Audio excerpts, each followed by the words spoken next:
Ma'am, Krumsari, the neighbor MANPAC News, Raj Nongthombam, Manung Hutna, Hariba 360-degree analysis of news and events. Ma'am, Butaram Lokchari, how Kiban, November Tarik Tara, Nipan, Dagi, Parliament session, how Krea, Dogomasi, December Tarik Tram, the Hoban, Numit Kuntarugosida, sitting Kungolor and a bill, Kuntre, Lom passed on the Honori, Hariba bill, Kuntresi, Mango, quite the contentious Oiba, apprehensive Oinaba, Manipurda, Rugomor and North Skimiam, no quite the Mipa in a Habatare, Adum Lava, Makalgi Bill, CAB Citizenship Amendment Bill C, Masisu Putoga, Amukana passed on a Honagan Habagi Wapam C, was it clear in Northeast, the Yamcha, Namasigi, Mayokta Habatar, opposed on early Miamna, Seso Singna, Manipur the Su, Ningtin Habatar, Hoki Batari, Taraga, Tareta, Horgan, Sipa, was a left and Adamak, CABG, Mayokta Kongsing Distinction Bahokrabnetabo, Langaki Market, Hariba, Parliament session, Hey, how do keep on with November Tarik Panda, Leba Sigi. कोई state सिगी है बता रहे state सिगी Manipur government की spokesperson से ओरिबा education minister ना फोंदो की कोई मरु इना कोई CAB का मरी लेना बा ऐसे कंपटीशन की प्राइज डिस्ट्रीब्यूशन प्रोग्राम में MSFDS ता पांगथो की बता फोंदो की बसी हाइरिबा CAB बिल से ना मणिपुर दा थोइदोंना सोहनिंगा लेते मसदे मियाम ना किबेगनु हाइबगी अप्रेहेंसिव ओइबगी मथौ तादी हाबी हम दे फोंदो की बिल रे तो एट द सेम टाइम मियाम ना अमदी CSO सिंगदे मसी याम अप्रेहेंसिव ओइ यामना कंटेंशियस ओइ किने ओइ हाइबगी मरा मयाम मसु पुखलगा लाई सो हंगबे अबु वाहंग सिकारी के दमक CAB से कंटेंशियस ओइ खिमना ममांगी जनवरी की तारीख 9 दा अहान बोइन हाइबा बिल से पास रो मतम दसु मसी यामना डिबेट तो खिबा यामना कंटेंशियस ओइ खिबा दु मखल की बिल मख ओइ खि अदुगा लोइना फेब्रुवारी की था की तारीख 13 थोय मदी तरहम अरोय बनु फावबदा राज्य सभा दा पास तोना बहन रप मतम दसु यामना कंटेंशियस ओइ खिबा यामना डिबेट तो खिबा one of the most debated topic in Northeast India se masi admu oikhi not only television studio khatana tana across the spectrum habatari media ge spectrum da amadi miyam da yamna nungnangna khana khiba adum makal gi issue ama khangni CAB citizenship amendment bill boomerang torga amuk handaki anoba तरह सुबह लोकसभा से दमसी पुथोगा पास होने हैं भी वापम से लाभनी ना winter session हो रहे विजिक सेशन जैसा लिबनी any time the bill can be table in the parliament अदुगा पास तो रुपया है मरा मधुना हाई रिवर बिल से करके दम तक कंटेंशियस ओरी बनो करके दम तक अप्रेंसिव ओरी बनो हाई भी मतांग से खरना नहीं पंगा से इम्पैक्ट न्यूज़ की स्टूडियो द लैंग्वेज वाले berry joining us tonight on Manung Hutna, social scientist Oza Dr. Dhanabir Laishram ne ham to Dhanabir Bataran Mokchari, welcome to the show, appreciate you joining. Also joining us Government of Manipur ki education minister and also spokesperson government ko beri Oza Thokchom Radheshyam ne Oza Radheshyam Bataran Mokchari, welcome to the show, appreciate you joining too. And also joining us MANPAC Manipur People Against Citizenship Amendment Bill ki Convenor beri Oza Yumnamcha Dilipkumar ne Oza Dilipkumar Mokchari, welcome to the show, appreciate you joining too. Ahan ba question si open question ne, but to start with ai Oza Dilip ke damak lecture ki why CAB se karke damak ta yamna contentious oiba khwaidagi yamna yaning da basu phongdok pa yamna sukhana ba mayamna aduma makhal gi अखोगी bill अमो ओरिबनो at the same time apprehensive मयाम नसम किनबा अमो ओइ मसी किबगी दमक्ता contentious ओरिब्रा contentious ओइबदगी मयाम न किरिब्रा अप्रेंसिव ओइब्रगी अमलरे नत्रगा अनिमक से एट द सेम टाइम अनिमो ओइरब्रा हाइबदुनी करिबा हम थमिनी याम फजबो हंगनी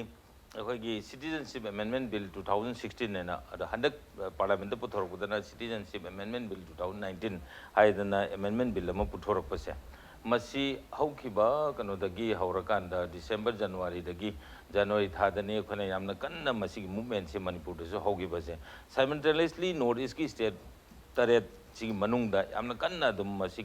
से अगेंस्ट CAB हम कन्ना दुम संक्शन करे अदुना अखोइना MANPAC ना लग्जरीबा MANPAC की कनोदा वखल लेजरीबसी सिटीजनशिप अमेंडमेंट बिल असी पुथोरक्त्रिंगेदगी हौना मणिपुर ददी मसीगी डेमोग्राफिक इम्बैलेंस अमा लोइनना मसीगी कनो अमा इन्फ्लक्स की प्रॉब्लम से हम चाउना लेरबनी अदुना बोखना ILP सिस्टम से चनगदबनी हाइदना 1980 प्लस दगी 80 दगी ऑनवर्ड्स अखोइ संक्शन की ILP चनगदबनी हाइबगी प्रोटेक्टिव मेजर खर थंबियु हाइदना government da haira laiba sigi marak sai sida CAB gumba man lakpa amuk hena khoi am sathi ba chauba kano ma force amana khoi de yeirapga cha manana laujara ganda aduna CAB itself akoina hajiri se anti constitutional oi masi anti secularism ni and anti people bill ni karigino haira di anti constitutional or is the constitution ke article 14 number 15 da like equality before law ni right to equality in general equal protection like them have any article 15 to 18 relation right to equality and in particular maru in a prohibition of discrimination on grounds of religion race caste sex and the place of birth etc mayam je lere ko aduna high riba sai particularly Hindu Sikh do haidana taruki masida religion taruk satpa singi particularly India government mogi dam to protection bigane harakpani aduna di masi constitution is violate tawi aduna indi constitution oi habini ado secularism da yam thajana leiriba India gumba mana anti secularism oiba bill ma puthorok buse masi koi sunya yaning di habini ani sina in general aduga kano da specifically for Manipur gi dadi aikoina inner line permit system gumba ma chanarakanda hana 1950 gi mamang da leramba ningthau palingai matamdagi hauna pass in the permit system haina chanadana leramba adu madu 18 November 1950 da himat singna madu abolish tawkhibadagi 1951 gi census da leramba dagi 1961 da suppose 1950 ga 1 da leramba growth rate che only 12 point kano khataneba ada 12.8 neba 1951 gi kano da lermi se growth rate che aduga whereas 1961 da 35.4 de increase awreba jump tawkheba chahi tara sing manung da adu di growth rate 12.8 gi 35.04 da jump taw haiba se machine this is not a natural growth suna nati influx of migrants ki manung da domestic migrants and international migrant and ko ani khai dokte domestic migrant mean those Indians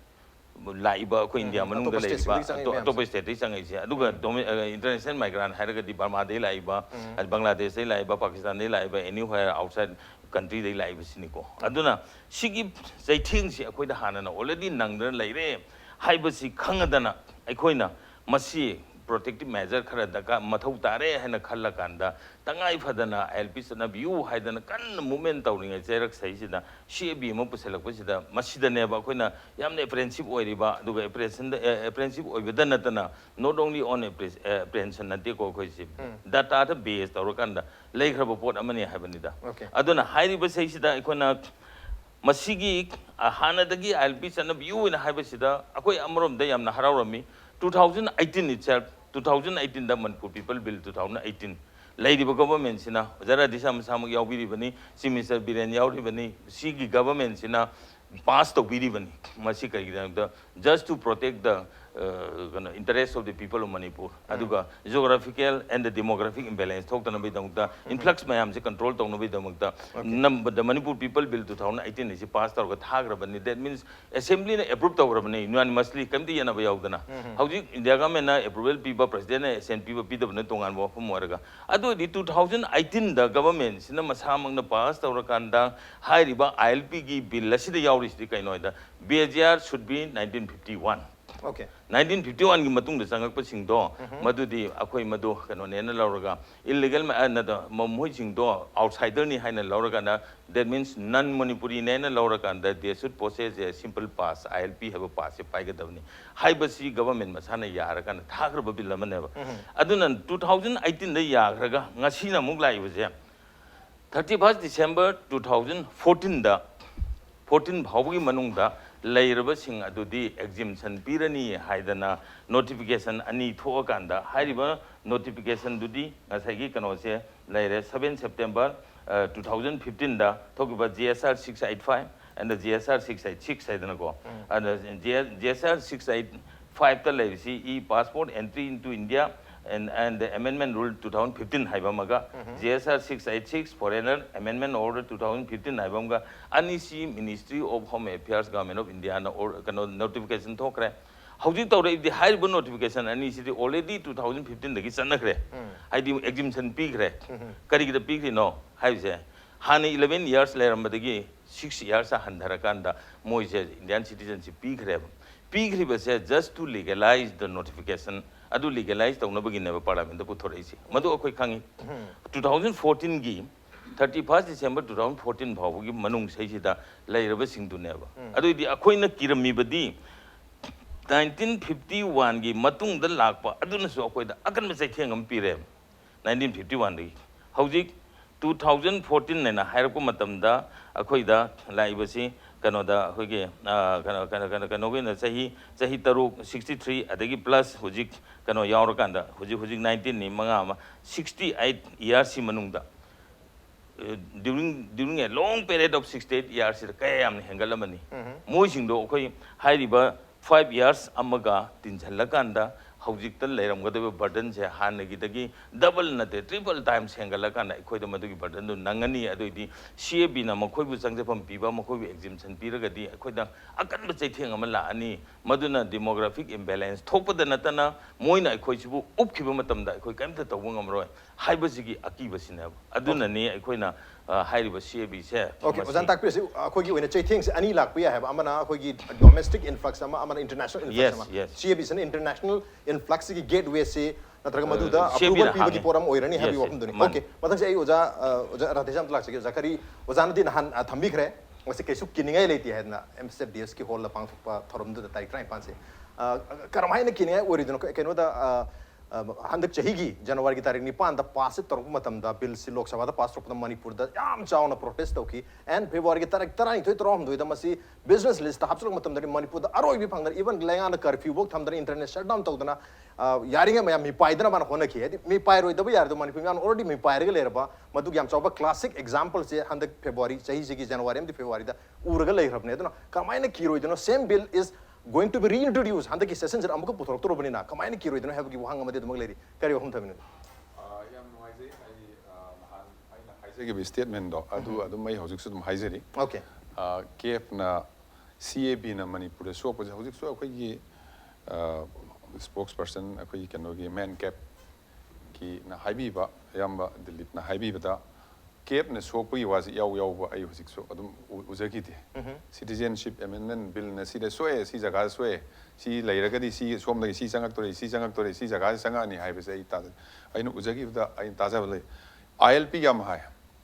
akoi ne ki ri se akoi mayam apprehension le ri se akoi manipur si pik pani no maru ina north east ki pulap am lawre se pulap lawro kan akoi manipur lakchara kan akoi si hiram khudimok ta koi sothana leibani na akan mamina akoi da loisil lakadra akoi sasen gidra hai be apprehension am lei hai be semi khudim lo yan nei ba but adugi de akoi karmaina thengna sigi haina akoi khana ba it's okay ILP chanan gadra ngasa hai bera ILP gi hojik hai se ILP gi wane ba adagi NRC ta hon gadra kari tausige de akoi thiminna ba tare but CAB na soli se kadai dano CAB si hana leiramba act amada amendment ahum hapak pane amendment ahum si manung da amadi akoi ga mari lene de amadi overseas de leiba ID mapan da leiba foreign country da leiba aduna crime commit tawra kan da adu to moi card lok thok pa khot pa aduna mari lene dre hojik mari lene si illegal immigrant kamu hari besi kana kana no haiba kan da group ani khale amana Bangladesh ki manaka taba state में Bangladesh country si ki manaka taba state में amadana Pakistan Afghanistan ki manaka taba state में for example Afghanistan and Pakistan ki manaka tari Jammu Kashmir aregi Punjab Rajasthan Haryana Gujarat somdana Bangladesh ki manaka lai si West Bengal aregi Tripura Mizoram Meghalaya Assam sirayisra akoi pre independence matam da akoi punna India oiramani na akoi leminar mari mata loina mama khakta oiramni Pakistan jo Bangladesh jo akoi foreigner haiba kamu haiba lebak ahum se atai di foreigner haiba lebak ahum si di pre independence da foreigner na te leminar ba kamu se mai partition na mai mari mata leirama mayam do man leining da leihi akoi som da manau na som leire mayam na som leihi mayam se partition tawra matung independent country oinara matung da mai leiru lebak tura masai aina pami dharma satta bayaro akoi lebagi sanna mi satta bayaro akoi political system satta bayaro haina democratic oida mong democracy against sa torok padi moi si kirak tana chen thorok convert tawai tawpam Pakistan no si hindu leiraktre han leram sing loi kan temple ga loi thugai loi gre mangsil la na ki badagi moi si democratic oida ga akoi mari mata ra chela se na passport lorok pa yawi visa phang ma yawi phang ni de overstay ore expire low ki re se yawdan selak pu yawre ari sara selak pu aduguma mayam leiba mayam se masi illegal haiba kamu se illegal haira gum se moi si adade minority tare somdadi akoi sira laga de moi protection phangone minority taramne nei bi da lakpa kamu se akoi na housing asai ki akoi ki tamo Dilip na haibi ki da anti constitutional article 14 ni mai anti secular no anti constitutional oibanati akoi mi harassment tawo mo kan me se kada anti constitutional ari secular oide se asom na kan da satpa moi democracy lei tabi dong da som na lei jage la ko la han gi tanja pi basi bu akoi na secular oide hebedi asom ni selei bu kamu du asom ni selak pada akoi particular community em selak tre religion em selak tar mani moi de pi bagi kano du leiti aduna high report di akoi na कीरिब contentious ओय हाइसे anti secular ओय हाइबनी anti democratic ओय हाइबनी ILP सनन जेबनी सिरा cab की पोतुदी याउद्रिब cab ने याहालिसे करम्बा already लेइरब कांगुनेबा लेइरिब कांगुस पैसा पाबी ना खुन मनतेबा रिफ्यूजी के टाइप त लेइरबा सही कयाम लेइरबा सोमनी चेंथोरगा पंजाब त लेइरे राजस्थान त लेइरे अदगी जम्मू कश्मीर त लेइरे गुजरात त लेइरे हरियाणा त ले आंध्र प्रदेश की याउदे मध्य प्रदेश की याउदे यूपी की याउदे को लेइरगा लेइरिब कांगुसे कुइनसो लेइरबा अखोई मरी मतासो ओइरबा अदुम लेइसो लेइदोरबा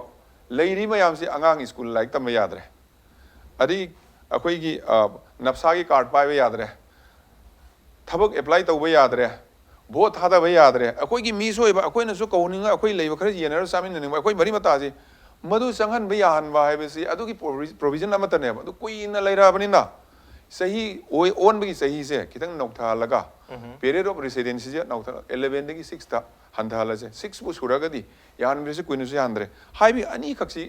सेमदोकपनेबा सी हाइरेबा मीसिंग लेइरा अदु होय नॉर्थ ईस्ट लासे सिगी अखोई बांग्लादेश मनाक्ता पाकिस्तान वार बांग्लादेश वार 1971 दा चेंजन लकी मयामन होजिक सिने सोई याम कन नॉर्थ ईस्ट याम थिने सोई असम ने असम दा ब्रह्मपुत्र वैली है ना ब्रह्मपुत्र वैली है इसी कन ब्रह्मपुत्र तुरियन चेनबा गुवाहाटी ना मेन ओरे लेब जगह सिरा असामीस ने याम लेयब सोम नाकदना सिलचर की एरिया ओइबा कोई की बराक वैली है इसी सिरा बेंगोली पॉपुलेशन इन्फ्लक्स याम लेगिबा अदर ताबा असामी सिंगजे मसी बेंगोली सिंगजना मागी हिंदू ओइगरा मुस्लिम ओइगरा बेंगोली लाको सिंगजना लोई सासे न मागी culture tradition administration job employment economy लोई मांगरे अदुगी असम दे अदुगी एप्रेंजल लेबने असम गुम्बा स्टेट सिंग नॉर्थ ईस्ट के द हेन किनिंgai ओइ हैबनि उजा असम के ले अदु असम की ओइनदी उजा कोई हाइरे इंटरनेशनल इन्फ्लक्स है के नसाई चंगई चंगई से लेइतेन हाइबी दोरी ब्रा ले चंगई से अखोइन हाइजे ना कदाई कदाई अखोई आइडेंटिफाई तौरसे हुजिक संगक बनते हुजिक की केब से हाइरि संगक पई नते केब से संगक ले ओजाना जो सेटल तौर लेरि हैबनि ना मणिपुर द कैम सेटल तौरगे सिनेबा करम जगह से फॉर एग्जांपल मयाम ने हाइबी एबा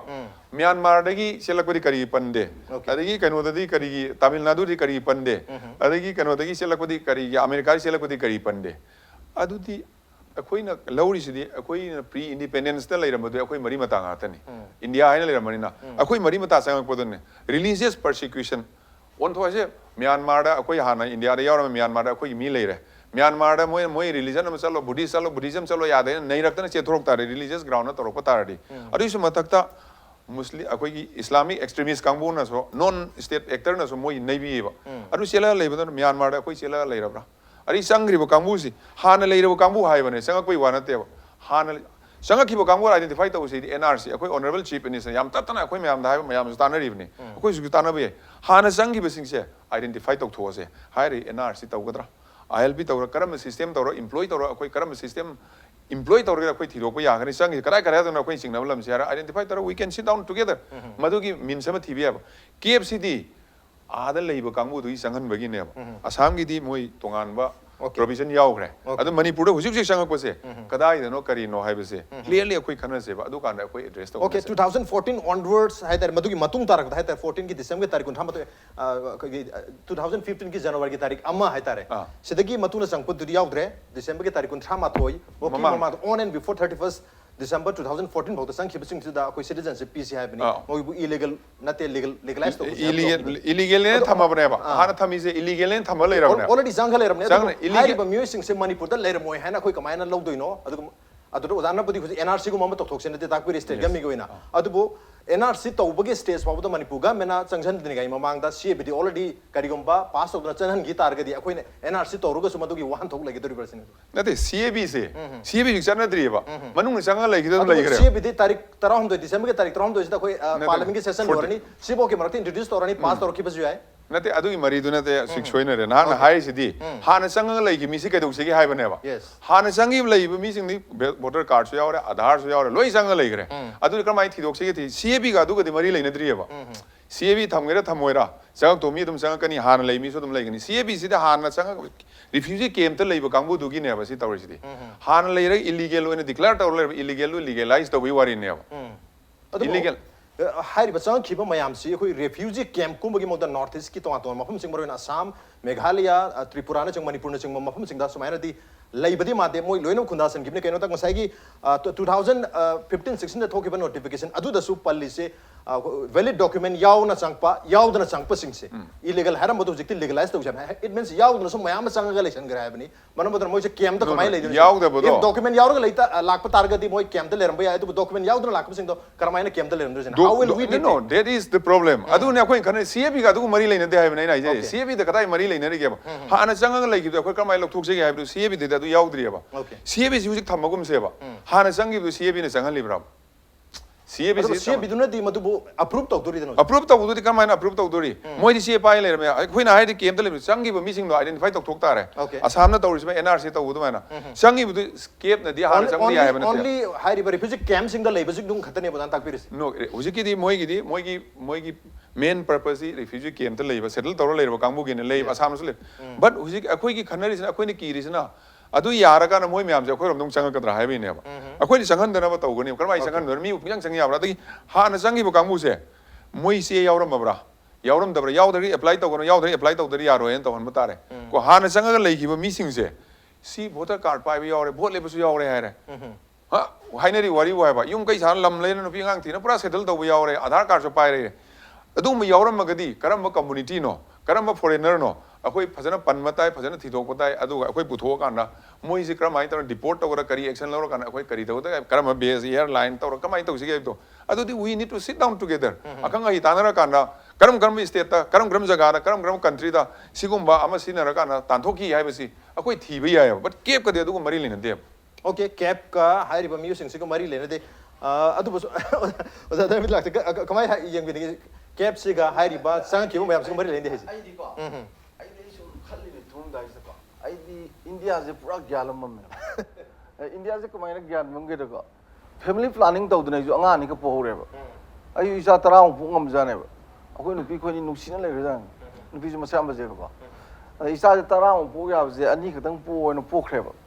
So I know Amana Traganina toes in my pork representative, but it had a India. That is family planning. It's known as family planning.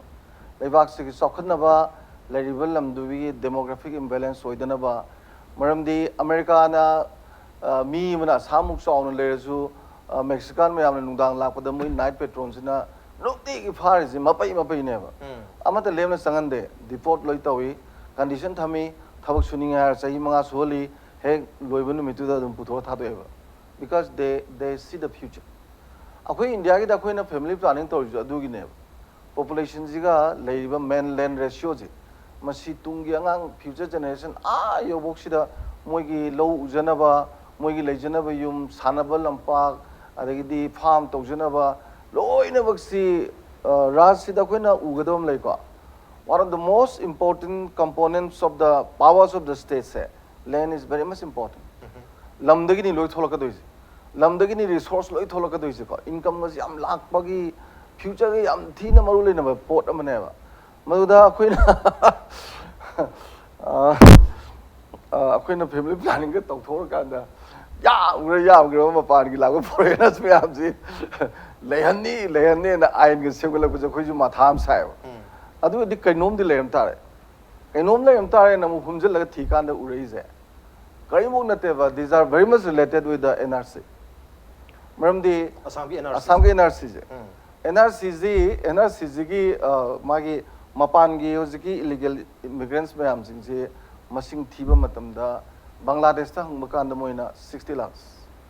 aduga khoi gi special parliamentary committee na yengkan da sigi hojiki ji SR 685 ki 686 ki pass down da is the special committee me semina moina study da kan nearly 70 lakhs ne 70 lakhs to hanjan tor kan da loire kan da 19 lakhs ne lems Ojuji limits 19 lakhs deva halana teva ko avda adugi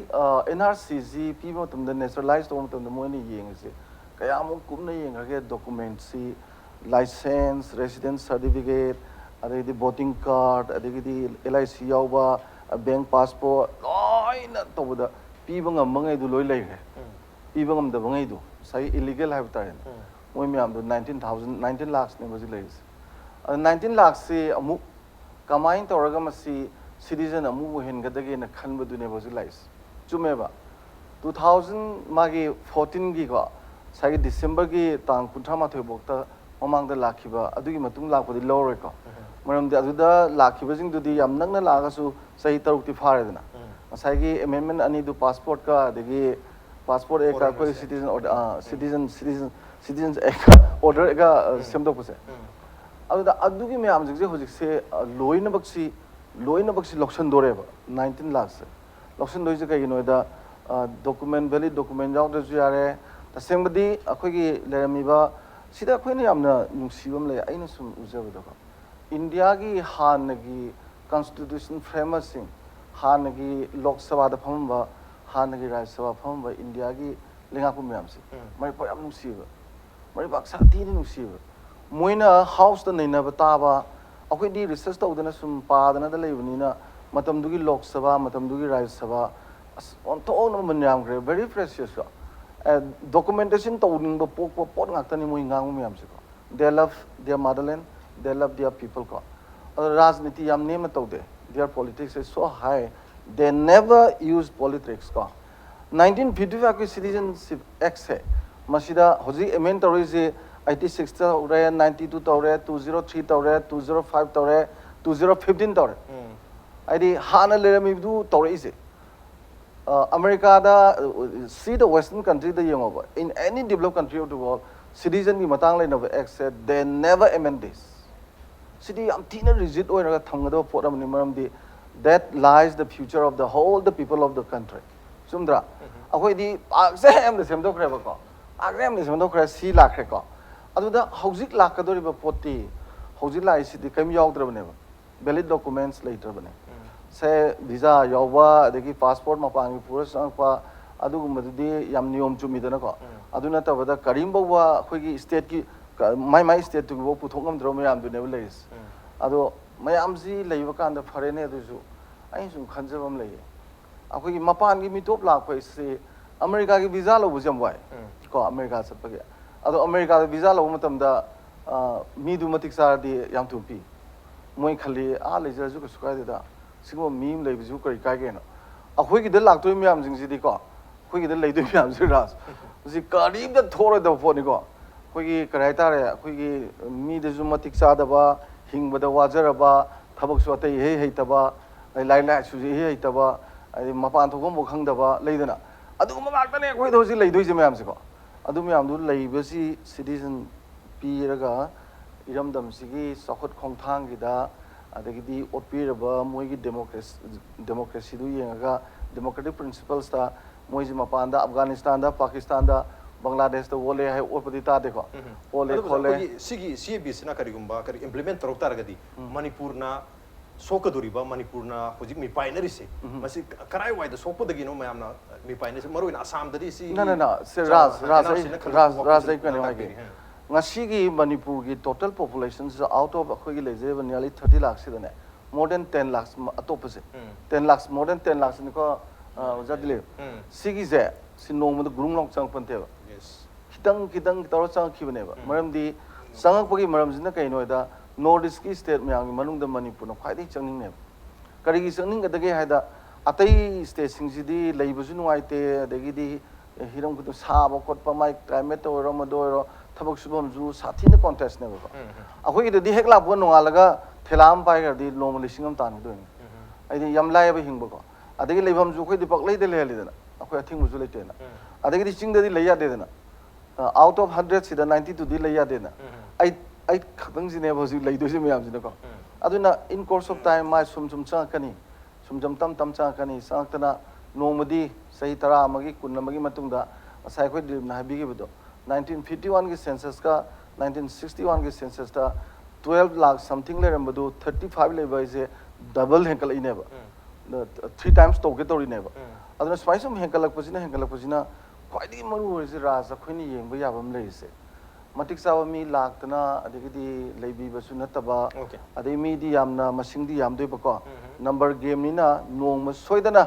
ꯂꯥꯛꯀꯗꯧꯔꯤꯕ ꯃꯤ ꯃꯌꯥꯝꯁꯤꯡꯗꯨꯒ ꯂꯝꯗꯝꯁꯤꯗ ꯂꯩꯔꯤꯕ ꯃꯤꯁꯤꯡꯁꯤꯒ ꯌꯦꯡꯀꯥꯟꯗ ꯃꯥꯒꯤ ꯚꯣꯠꯀ ꯇꯧꯅꯔꯒꯗꯤ voting ꯔꯥꯏꯠꯀ ꯐꯪꯉꯒ vote ꯊꯥꯗꯅꯔꯒꯗꯤꯀꯣ ꯑꯩꯈꯣꯏꯒꯤ ꯃꯤꯁꯤꯡꯁꯤ vote ꯀꯥꯕ ꯉꯝꯃꯛꯇꯕ ꯇꯤꯐ꯭ꯔꯥ ꯇꯧꯔꯤꯁꯦ ꯁꯤ ꯏꯁꯦꯡ ꯁꯦꯡꯅ ꯎꯔꯕ ꯄꯣꯠꯅꯤꯗꯅ ꯑꯗꯨꯒꯨꯝꯕ ꯃꯌꯥꯝꯗꯨꯅ ꯃꯤꯌꯥꯝꯅ ꯀꯤꯕꯅꯤꯗ ꯑꯩꯈꯣꯏ ꯔꯥꯙꯦꯁ꯭ꯌꯥꯝ ꯇꯥꯛꯄꯤꯔꯤꯕ ꯍꯦꯛꯇ ꯆꯪꯉꯛꯑꯣꯏ ꯑꯗꯨ ꯆꯨꯝꯃꯦꯕ but in course of time ꯃꯥꯏ ꯃꯇꯝ ꯃꯇꯨꯡꯗ ꯆꯪꯉꯛꯀꯅꯦꯕ ꯃꯔꯝꯗꯤ ꯃꯣꯏ ꯂꯣꯏꯅꯃꯛꯁꯦ ꯑꯗꯨꯅꯕꯨ ꯆꯥꯎꯈꯠꯈꯤꯗ꯭ꯔꯕ ꯂꯝ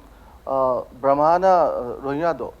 ꯑꯗꯨ ꯀꯨꯏꯅ ꯆꯍꯤ ꯆꯅꯤ ꯂꯩꯔꯝꯕꯗꯣ they didn't give any citizenship right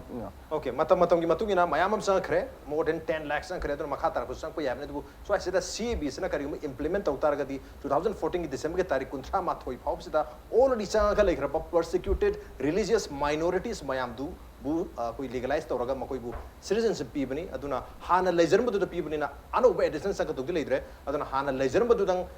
du da legalize to we wapum tak bani na so asida kiningai leitabra habagi argument ni oza Radheshyam thambirse du han de koi pattern number leibani na masi khandok se habne du so asida Raza ke non thai joge hoji oza so habi yam phajaba pot ni land protection nei se akoi lam leitre akoi leiroi na land protection ki kramai to singa sa habi re akoi Manipur da sing area de already protected tampa ki kramai protection to se ge ja akoi thiba daka leba adu bu hujiki nang na habi ba hana sanga ga lei ki ba kangbu do adu so CAB leiraga adum yagani habi se that is not correct okay they have to apply moi apply to gune ba apply to kan moi apply to re hekta pi ga do na te ba illegal oiram sun legalize oire hekta pi ga do na te ba noi si ari sen thoro ko nong che sang yarok ta bi maram se religious ground persecute to pane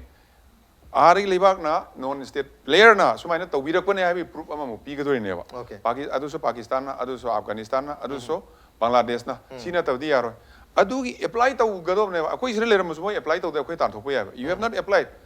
to there no you will be thrown out KFC yare kan apply to kan akoi khanga ni dra khanga ko si heta lag lei bu di yaro ba na yum mai tha dok pire adagi sumaina ki hele si tore ko le se sang adu maram si yaro ma si expire ni si ne high we proof to ma adu gi rider si ani ne ba adu che sang haidi masagi tribal document bhog yarom tro missing anything yaw da ya ba ama bhog yaw ro ba they have to prove ai akoi sumaina Pakistan dagi say for example Pakistan na tab jaga de lao Afghanistan na tab jaga de lao Bangladesh na tab jaga de lao lo adu kamai lo duri adu su moi nei ram bane haidi ada khange ko Islamic extremist kangmu na ot nei ba moi gi religion cha ta moi sarkar ro follow to mi sing ot nei ra loi chen to adu di lai na Yusuf Zai Malala na nupi masa ma education moi nupi sing like ta mandom nei mujahidin kangmu na Taliban kangmu na kap da no mi am kap sin na tawur ba leibak ne ha ba huju cha dum ubiri du ni adu ga amana lahan bai se India government akoi Bharat ai se already population explosion to lei ra ba ne China bo akoi ma hendore China dai matam de akoi overtake tawrani haina na pakhatana lei ra ba India su kan population control to honor isra hekta KFC tawrami ji ko pusin bagi adu gi keno si leite ha ba ko adu leite adu husik tawri si laga lei ra ba se for example akoi pulling ida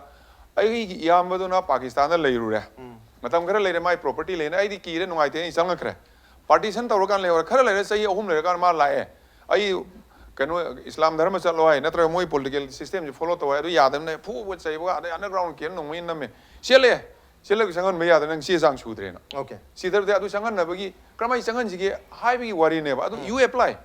adu hai ra ne adu mai na hai lei ra ne already lei ra bu kangbu ne but Manipur di sang re bu kangbu se we need to identify adu they have to apply adu kramai things ji ge maru na koi lam ji kramai protect to hon ji protection kramai peu ji ge hai ma sing ba ji ai example lam pi ji ge ai in kholam lei ra ai yumam lei jare Manipur si ai thandagi lam ma sa ma akoi picture ga compare to re se in khol ma sa ma lei re adu ai atop mi sangak pa ji ai kramai sangal loi samal kha ga ni kedo lai no kai gi changgel mi ne hekta lam khop ji le ka lei sem na election yan ga dra adu mai ngak na ba sarkar gi masa gi system am lei ga ni illegal oi kramai sangai no adu system na koi kramai strengthen to ji ge akoi ni yara sangan mata ra di why should we blame others why should we blame the act exactly adu mani hujik Manipur mi am na hai ju adu akoi strong oi na ba koi Manipur gi sambalam ta khadre pachal khara se ba we are just 2.5 years old to adu mayam na akoi da thaja bi da na hujik khanna ba nei na sarkar adu to da to akoi thaja bi na tro okay adu akoi to min na se ba khanna ra se ba then we'll design a system which can be employed okay mai to ri system ama design to jab nai oza Dilipkumar da lakne de prem ta halo jagi oza okay yam luba tanzani oza Dilip ta lak jage du break mi tung lak jage break am lok jage break yam ton jage impact news meng ta to welcome back to Nembre Bese Manung Hutna ni 360-degree analysis of news and events with Raj Nongthombam Manung Hutna tanga si khana jir me basi central lengak na ki bill amo ina pass to na ina honor release batung lo citizenship amendment bill mamang da su pass to khrabani adu bu 33 lok sabha si लोशन खिबदगी मसी lapse ओइखरे bill से दुबो now नमु reintroduce तोरकने हैबो वापम लाकपदगी नॉर्थ ईस्ट ता मरिनो मणिपुर याम चावनो मसीगी मायुक्ता खोंजंग सेंक्शन भारुक लेबन बदना व्हाई CAB सो कंटेंशियस करिगी दमुता सुग आमना कंटेंशियस ओइरिबनो हैबी मतंग द खाना जर्मनी मतंग से ओजा दिलिप तला चगे ममांग दसु ओजानी ना मरोइनो ओजारा थे राजस्थान में तमेकी वापम मयाम मा लेखरे मसी कोई CAB ना होजिक लेरिबा कनो सिदा सोन गदब नते ओनली चंगा लेरिबा सिंग दुदा पीबो सिटीजनशिप नि मरमदनो मसिना थोइदोंना मणिपुर गुम्बा स्टेट ता अफेक्ट तोंगा लेति हैबी आर्गुमेंट में दमो तुम हाइरि अदाय दो जागी यानी दो पॉइंट खर लेबा माले थम्बिउ माने होजिकी वाफम दुमा डायरेक्टली अफेक्ट तवी CAB ना डायरेक्टली अफेक्ट तबदुना अखोइदा इनफ्लक्स याम लेरि इनेबा मरमदि करिगिनोदा CAB 1955 से लाखपदगी 11 years दा एग्जिबिशन पिरमनिको 11 years की स्पान दुनी यारमिजे हाना हौजिकती 11 years मोट रिड्यूस तोरकन 6 years ले यार दोइनेबा सिना अमुके हेना मुसे थिंग पिरमनिको सिदनी अखोइना हेना पाखलाइसे अदुना कइनोइदा CAB ना मरम ओइरकान संगा इबा आसाम दा लेरिबा सिंगसे बांग्लादेश तगी संगा इबा सिटीजन दु आसाम योगदगी आसामी ओंथोक्रेबा citizen of Assam citizen of India ओंथोक्रेबा बेंगोल संगु मतमदा बांग्लादेश दे संगो पाकिस्तान दे संगो ओ मोय बेंगोली ओंथोक्रेबा देन बेंगोली दो अखोय मणिपुर दा लाकु मतमदा दी इंडियन सिटीजन ने ला दोइनेबा अदुदी directly it was affected by CAB नेबा CAB ना अफेक्ट तोरपदुनो 1914 भाव मनुंगदा संगा इबसे मसी CAB ने ममांग दा थारगा मारे बक नपग लाओएबा बेंगोली से बांग्लादेशी ने थारगा लाओएबा मा लागतोय सिदी आसामी ने नपग लागतोय ने मणिपुर ददी देन बेंगोल दगी लाप बेंगोली दो मदो कनो ने थारओएबा पाकिस्तानी ने थारओएबा बेंगोली हाइदना बेंगोल दा वेस्ट बेंगोल की सिटीजनशिप पायर कांदा लाब मिदो मदो इंडियन सिटीजन ने मणिपुर दा संग खिबनेबा अदुना 1971 की बांग्लादेश वार दा रिफ्यूजी ओइना थमगे ना हाइबा मतमदा मणिपुर गवर्नमेंट सु मतमदा यूनियन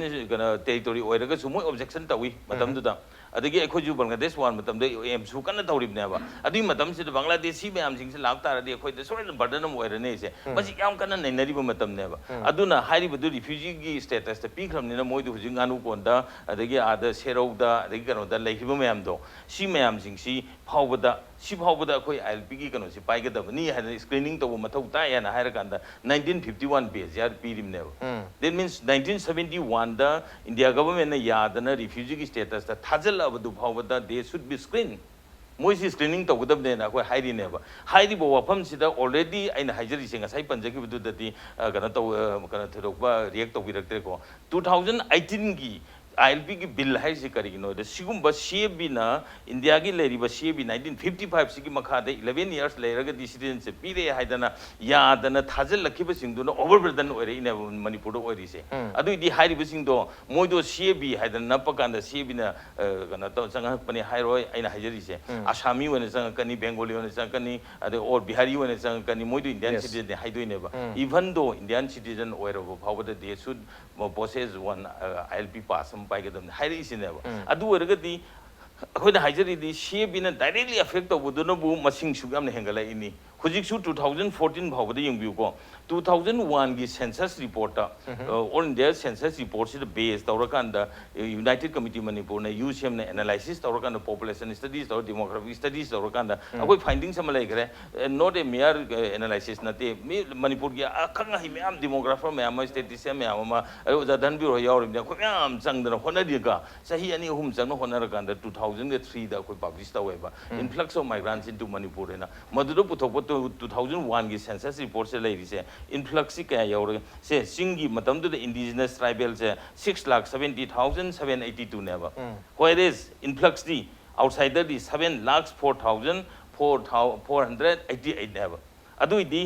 सिंगी ट्राइबल की पॉपुलेशन दगी दी इन्फ्लक्स ने हेनग्रे मतम तो इंडिया इंडिजिनस मिते ना हायरगा नोट मिते सिंगी मनुंग दा कनो लोइन चनग्रे हिंदू होइना हाइबनेना कनो की नेपाली की करिगे अते ते म्याम चनग्र कांदा अदगी सम कनो खरा लोइ खरा चनग्र कांदा 9 लाख समथिंग लै अखोइना पाव मतम ददी मदो 9 लाख नते हाइबनी तो हुजि 2011 ददी it has run over 10 lakh हेनग्रे अदुदी 2001 की सेंसस दा पावदा इन्फ्लक्स से 7 लाख यौखरबनिना हाइरिबे 2001 की सेंसस दा 7 लाख यौखरबने 2014 ददी असी सही तरह हम की मनुंग ददी ꯍꯧꯖꯤꯛꯀꯤ ꯍꯥꯏꯔꯤꯕ 11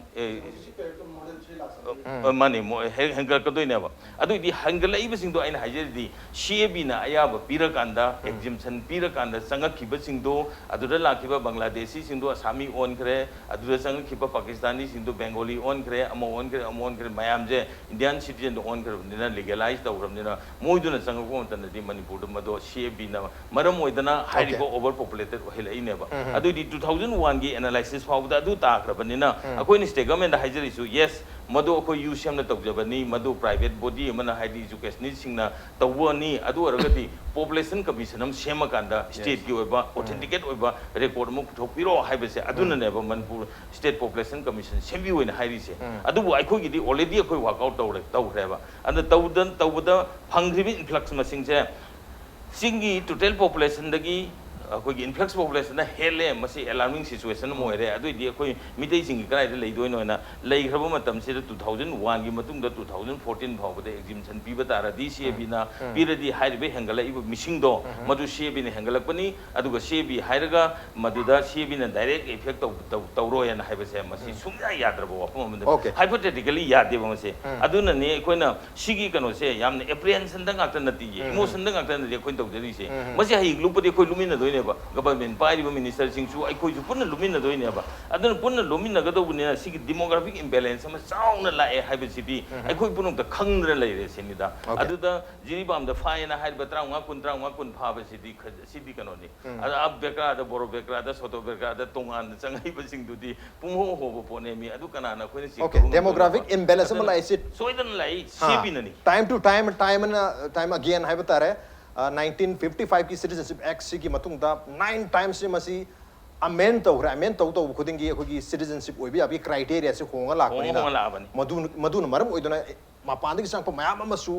makoi si Indian citizen oir matungda tonga state sing da migrate tawda Manipur da migration gi migrant ki influx okay religious persecuted and hypocrisy yes other country gi religious persecuted citizens in ya minung si popiri ba akhoi di already akhoi di persecuted in our own land sida akhoi suffer tawrabne mi India na akhoi bi yek bi da base yengoba akhoi de sigi population studies tawdana akhoi so long akhoi gi da protection pbd na ngarang na hanmakta da amit chana la aga Mizoram da ngangmo tamda yengo akhoi hoji ne50 akhoi gi da leiri se kano state tare se ko state tare se akhoi punna members oiraganda masigi sister state tare se lona na ne50 semi ne ba masi mu disintegrate tawno khonari se Mizoram Nagaland amasung Arunachal Pradesh already ILP leiba jaga sing city sigi protect tawro haidi adi already moi di protective measures lejaraba ILP su leiraba adigi amsu 6 schedule su salaba double thokna leiba facility phangiba state tubudi kalaga makoi do exemption gi huji khanari ngarang mukta su ada asang minister sing chala kana MP sing changa kanda akoi gi 6 schedule chapa sing si yaraga di masi kana exempt to view meghalaya gi sali mayam si sali ba sunglai leitaba akoi gi sida phamma kana akoi mesen launa leibisina kari fruit okay protection sunglai leitaba Manipur gi damta di karmaina khiningai leiro protection leiba kangu gi di chatna so di akona lobby tawri hai for example meghalaya gi su antak November gi तारीख 1 दा मेघालय के ओले जेबा Meghalaya resident safety and security act 2016 से मसीदा registration की option आपचल ordinance होना खुद तक जारी रगा मोगी होम मिनिस्टर जेम्स संगमान है कोई मेघालय दे किनिंगा लेती है बनी बट किनिंगा लेती हाय ना चीफ मिनिस्टर मसामंगना कोनरा मसामंगना चलगा परसू तौरी आदा मु याम कना परसू तौरी मसी तौबिदना बा हायदना अदना कोई मणिपुर दी प्रोटेक्शन सु लेती है अदुगा प्रोटेक्शन ऑलरेडी लेरबा 6 शेड्यूल स्टेट्स ओइरबा अदुगा ILP सु चनरिबा मीना है तर Mizoram Nagaland and Arunachal Pradesh exempt to many have wapam house center na phongdore aduga Manipur kaito protection leita ba koi da komaina masi kiningai leroi duna have wapam duni kaino da mamangi 2000 handak chahi ge tar February gi tarik 13 da masi puthokki dre Rajya Sabha da puthokta da Manipur haraugi nongala ga chief minister halakmu tam February gi tarik 13 da koi hata kan jing du opum tam da chief minister na phongdokki ba statement se koi north east ki miyam ge sentiment se masi khangbi dana tabi dana center na bill se pass taroktra bani aduna khoi ngasi myam punma phangini habi opum ma pongdoki it means center na north east ki maroina Manipur myam gi sentiment se tabi badagi bill to puthoki dre ba hadi north east myam gi tabi habni tabi khrab do hujikti tabi darda kargi da mutra mu reintroduce tawni na hari se puthokta da na myam na lebre bukheba yes harogi dori brai zara de lak chega Manipur already protection so like 6 schedule chat pa state sunate ILP सु लई बनते no protection ओजान सो सता पे protection अंदर ते protection मतौ तारी आइदना आई protection लेते हाइजा बनते आई इंखोल अमा प्रोटेक्ट तौसे अखोई इथौने हाइबने अखोई फजना अदुना आई याम नुंगाइजबदि अमुकसु को हानगी पानबिरम सरकार या इन पॉलिटिकल ओइना हाइजा बनते को लेरमिबो लूप होल्स में हम तौरमी में हमसे मसी हाना पार्लियामेंट सरकार दा अखोई खितंग सेक्शन न तौर होबदा अखोई में हम ताना होगदब्रो खोतब्रो अखोई एडवाइस तौदब्रो अखोई नते बीजेपी नते आइना हाइजे अखोई we are discussing about the present status of state of Manipur अखोई न थेंगने प्रॉब्लम में हमसे फजा फजा ताना सिगुम में हमसे अतई तई स्टेट के अदुम खलम अखोई न खलम दबसे करी गनो हाइसे we have to blame ourselves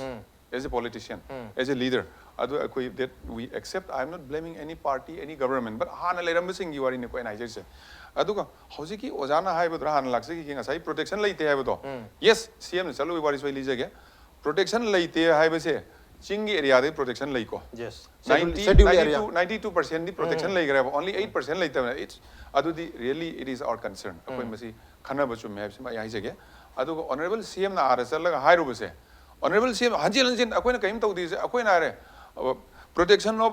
people of manipur gi akoi gi act ama akoi na people's protection act हाइना अमा अनिरा ओम ला कोइने असेंबली पास होना आरंगांग न रुइसे इरी थारे अखोइ म्याम चल even up to the extent अखोइ मणिपुर केप न सोन बिरक तारदी I am ready to resign न सीएम तारो कनी बहाइना आर म्याम पुर हाइरो रमनेबा सिदगी हेना कन्न तौबसी करी लेगे आई चीफ मिनिस्टर तो कनी सरकार से तो कनी सोन बे यारोय हाइबदा ए नोइ म्याम खनगिनी हाइदना अदुगा करिगुम्बा तवन मतारसो सी ऑर्डर से लेरे लोकसभा दा तौगिबो 8 जनवरी दा any तौरको सिंजे through proper channel tharako tarso protection leinaba akoi state government ayaba yaudana di sangan be yaroi kholoi haibagi apply to on be yaroi haibagi through dc dagi verify tawra kholaga loin tawra gaina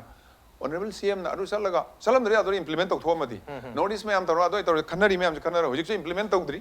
kfc lagdri kaim tawdri adugi effect ne buji bau lagdri se adura hairam da taradi Sanamadi Karitor Matai. Other honorable CM the Taurugi effort to give result a queen over Fange. Other blame the Woodmox Moin Kanji Aduga was that Dilim Tapi, Amodilim Tapi, but the Cape the Maramorami, Mamson, KFC Latri,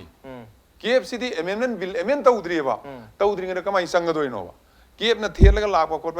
irrelevant way. Marilena de Cape Lightring, Hanaki, amendments out illegal, I'm Sangan Bayati. Sang Deva. Okay. Loan a sang give to the other different thing. Loan a sang loan who ran give you the protection. What we never. Other different never. Other Mamma goes, amendment by Anto to naturalization process. Lagas illegal with me.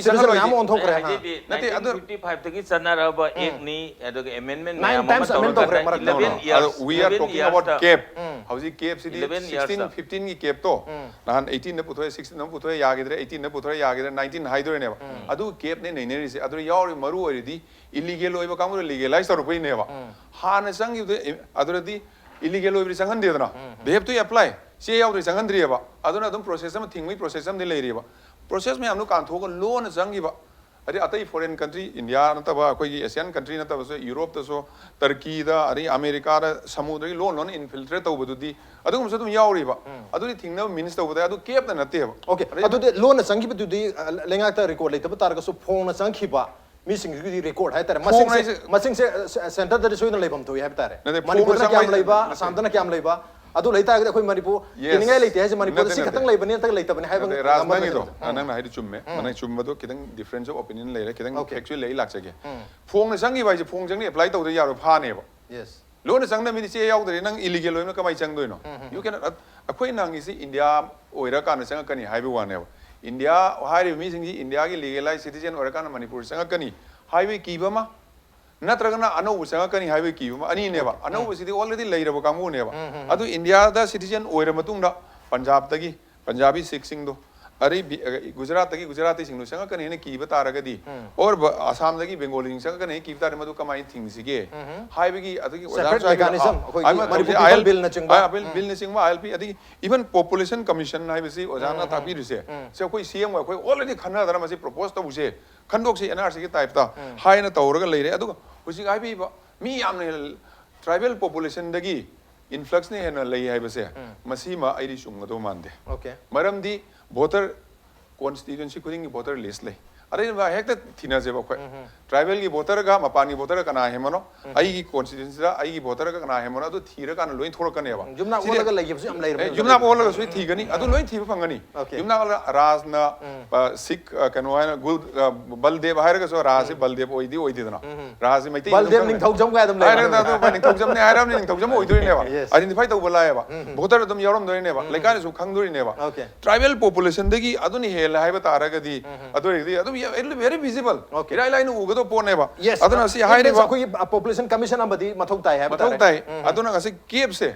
CAB se ki sok na dri ba se ra asai ni nei ne se CAB se ni sok pam ji phok thorok dri aroi boy no zada matam su lesilak re CAB no sok to batar nga sai ki mina state ta su exam to bi ne na phongdo khibal lai re assam gi akoi gi territorial council lai ri ba mapam ahum sim masi su exam to bi na ba parsu to ri adu akoi manipur da di hai ri ba akoi territorial council su lai banate aduga ILP su chana banate maram aduna akoi gi di exemption to bi bi wafam le ke mamang da di akoi gi clause ama hapchin na bi wafam se pan gi bani aduna handa gi clause ka se hapse lak to ri bra mamang gi bill budi sida lai jare anu bo bill sidi puthorte ne khang dri madu da clause ka se yaro mani have gi confidence lai biro ja ne se adu akoi moi the propose to ri to in su sat le ba ai ni yam no ai ILP se atai tai state le ma akoi le urdi se kai gi no is it because of BJP government okay BJP government no ohel libra se kana na to holam mono ILP chalan hujik te akoi thare chalan da yaro he na satna hainer protection pi ka to ne bill dora happy rakka to ne hai bill ji implement ta udri tana okay Rajya Sabha pass to kari yaw tu khang dri tana akoi kan na hai hujik so hai ri ne hujik akoi khanari si so kari gi no hai kana madu akoi myam chat se akoi ri phangmo poto si ya de hai uru se hai khana bane ba so let us not blame each other okay let's not blame amana mabu blame tong dum se hai bani probably akoi amana mabu blame tong basina su contentious oira bra oza thar be kari om ta bani closing remark se akoi manipur nga si bo pal li ba sarkar myam se including BJP ko masi bo ki BJP adai congress pan gi ba tongan pan gi myam se sum yenga pa da ko miyam gi apam basi pur ga chat pa masi da mak ta hakta thengna basi ai for the interest of the people for the future of the people jam wat pa aduna hana da gi sum trust deficit se government ga praja ga ani gi trust deficit sum lak pa ana BJP de jo jum lai ba